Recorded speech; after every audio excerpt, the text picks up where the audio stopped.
आ, ये हमारे कोर्स का पूरा सिलेबस है, ठीक है जी। सबसे पहले इसको मैंने 3 पार्ट में डिवाइड किया है।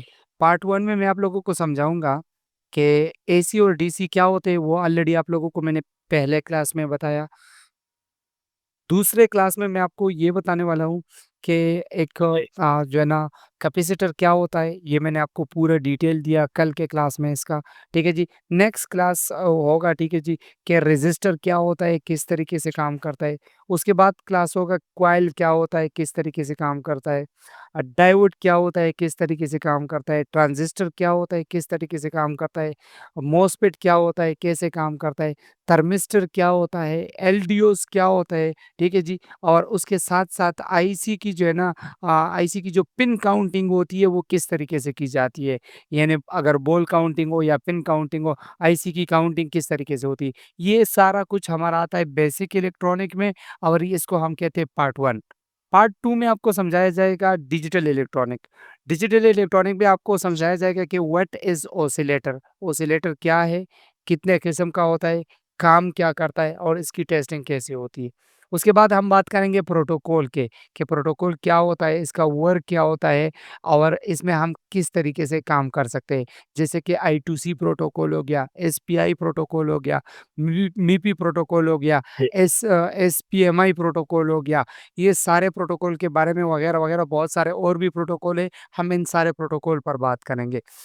इसके बाद हम इंट्रोडक्शन ऑफ आईसीज़ होंगे कि आईसी की थोड़ी-सी हम पहचान करेंगे कि कौन-सी आईसी किस काम के लिए लगी हुई है और इसकी पहचान क्या है।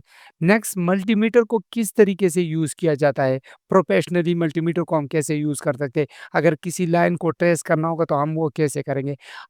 बाकायदा मैं आप लोगों को डेली जब क्लास देता हूँ, जैसे कि आप लोगों को मैंने एसी-डीसी का क्लास दिया, तो तब मैंने आपको मल्टीमीटर का यूज़ बताया। कल कैपेसिटर का क्लास था, तो मैंने आपको बताया कि कैपेसिटर को किस तरीके से चेक करते हैं। लेकिन बाकायदा से इस पूरे मल्टीमीटर पे एक दिन अलग से और क्लास होगा। ठीक है जी? ये हो गया पार्ट 2। पार्ट 3 में हम फॉल्ट ट्रेसिंग शुरू करेंगे with schematic diagram, with animation और टेस्टिंग के साथ। सबसे पहले चार्जिंग सिस्टम, तो चार्जिंग में मीडियाटेक का चार्जिंग कैसे काम करता है? क्वालकॉम का चार्जिंग कैसे काम करता है? एसपीडी का चार्जिंग कैसे काम करता है? सैमसंग का चार्जिंग कैसे काम करता है?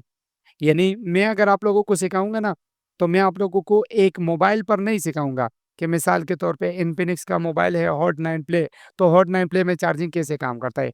अगर मैं उसमें सिखाऊँगा तो आपको सिर्फ़ इन हॉट 9 प्ले का चार्जिंग बेस का सिस्टम पता होगा। लेकिन अगर मैं ये आपको सिखाऊँगा कि अगर किसी फ़ोन में मीडियाटेक की सीपीयू लगी हुई है, तो आप मीडियाटेक के फ़ोन में चार्जिंग सिस्टम कैसे काम करता है, तो आपको पता है। मीडियाटेक की आईसी सैमसंग में भी यूज़ होती है, इन्फिनिक्स टेक्नो में भी यूज़ होती है, ओप्पो, हुआवे, शाओमी वगैरह-वगैरह दुनिया के बेशुमार बेशुमार फ़ोनों में यूज़ हुई है मीडियाटेक। इसी तरीके से क्वालकॉम चिप के बारे में पढ़ाऊँगा, एसपीडीसी चिप के बारे में पढ़ाऊँगा, सैमसंग के बारे में पढ़ाऊँगा। इसके बाद हम दूसरे नंबर पर दूसरा जो हमारा ऑप्शन होगा वो हम बात करेंगे कि आईडी और थर्मल का काम क्या है? इसके एरर कौन-कौन से होते हैं? जैसे कि आप लोगों के पास अक्सर औकात मोबाइल फ़ोन आता है कि battery connector error, contact to after sale service आप लोगों ने काफ़ी लोगों ने देखा होगा। या फिर आपके पास एक मैसेज आता है कि टेम्परेचर टू हाई, जी। जी, your phone is turn up at an फलाना-फलाना सेकंड।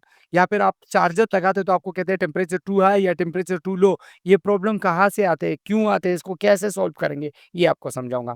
फिर आपको ग्राफिक्स सेक्शन समझाऊँगा।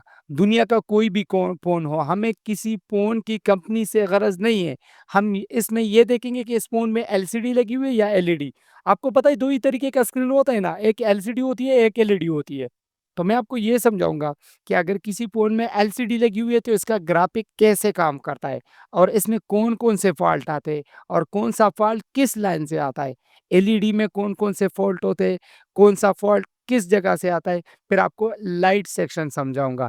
लाइट एलसीडी और एलईडी दोनों का समझाऊँगा। फिर आपको टच सेक्शन समझाऊँगा कि किसी भी फ़ोन में टच सेक्शन कैसे काम करता है, चाहे वो ओप्पो हो, सैमसंग हो, लीनो हो, कोई भी फ़ोन हो, किसी भी कंपनी का फ़ोन हो, शाओमी हो, कोई भी हो। उसके बाद आपको कैमरा सेक्शन समझाऊँगा।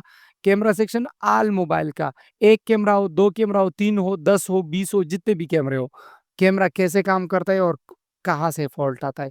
उसके बाद आपको सेंसर समझाऊँगा कि एक मोबाइल फ़ोन में कितने सेंसर लगे होते हैं और कौन-सा सेंसर किस काम के लिए होता है। उसके बाद ऑडियो सेक्शन समझाऊँगा। उसके बाद सिम और मेमोरी कार्ड सेक्शन समझाऊँगा। उसके बाद आपको वाई-फाई, ब्लूटूथ, जीपीएस और एफएम रेडियो सेक्शन समझाऊँगा। उसके बाद आप लोगों को नेटवर्क सेक्शन समझाऊँगा। लास्ट में आपको समझाऊँगा कि डेड फ़ोन को किस तरीके से रिकवर करना है, चाहे वो सिंगल पावर आईसी हो या डबल पावर आईसी हो।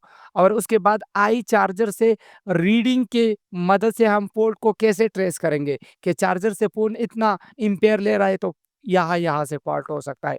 और डीसी पावर सप्लाई से रीडिंग की मदद से हम फ़ोल्ट को कैसे ट्रेस कर सकते हैं। ये हमारा कोर्स होगा, बाकी अगर मोबाइल में कुछ है तो मुझे बता दो। ठीक है ना? कुछ रह तो नहीं गया? नहीं सर, यही है।